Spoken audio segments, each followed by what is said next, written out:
Assalomu alaykum aziz vatandoshlar. Mana navbatdagi ishimizda Andijon viloyatida, Xudo xolisa Shahrixon shaharda Nayman degan joyda, Xudo xolisa shunday ko'rinishda tunuka ishlarimizni qilib beryapmiz obunachilar. Bu joyimizga tarnovlarni ham o'rnatib beryapmiz. Tarnovlari bilan birga Xudo xolisa chiroyli qilib, Xudo xolisa qilib beryapmiz obunachilar. Devorlari qiyshiq, u ko'rib turibsizlar, perikoslarni nolga chiqarib chotki qilib tekis qilib qo'ydik. Xudo xolasa xizmatlarimiz vodiy bo'ylab, sizlar vodiydanki bo'lsanglarki, ekranda nomerlarimiz qoldirib ketamiz. Bir dona layklarni bosib paddashga qo'rasizlar. Bu joylarimiz, perikoslarimiz ancha ochilib qoldi. Obunachilar, bu esa mana ravot xonasi. Xudo xolasa shunday ko'rinishda chotki qilib beryapmiz. O'rtasiga hali pianinolarimizni qatiramiz. Hali bitgan yo'q.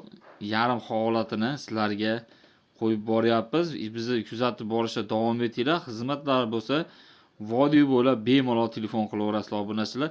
Karnizlarni bunaqa esa, bunaqa qilib qatirib qo'yganimizga ahamiyat bermaysizlar obunachilar.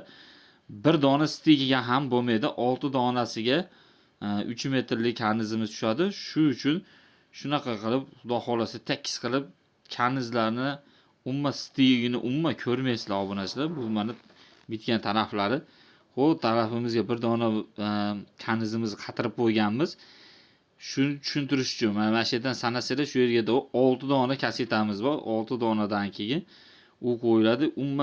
Stigi chiqmaydi obunachilar.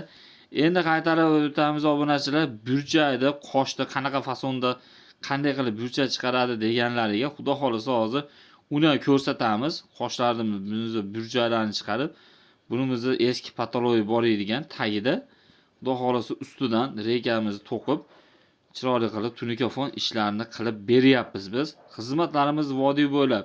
Sizlar vodiydanki bo'lsanglarki, bemalol aloqaga chiqib, Xudo xolasa layklarni bosib paddashga qilib tursanglar, Xudo xolasa mana tarnovlarimizni ham qo'yib beryapmiz. Birato'la tarnovimizni 1 metrini obunachilar shilibga usta mehnati barchasi o'zimizdan bo'lib 60 ming so'mdan 1 metrini o'rnatib beryapmiz teleflarimizni. Turbalarni esa 50 ming so'mdan tushirib beryapmiz. Turbalarni devor bilan tushirib bering desa, shularni ham sizlarga qo'ldan kelgancha tushuntirish beryapman obunachilar. Shu joyimizda Xudo xolasa bir 2 kun, 3 kundan keyin o'sha azonni joylaymiz. Yana bir tarafi bor, devorning fasadi ham bo'lib ketishi mumkin obunachilar.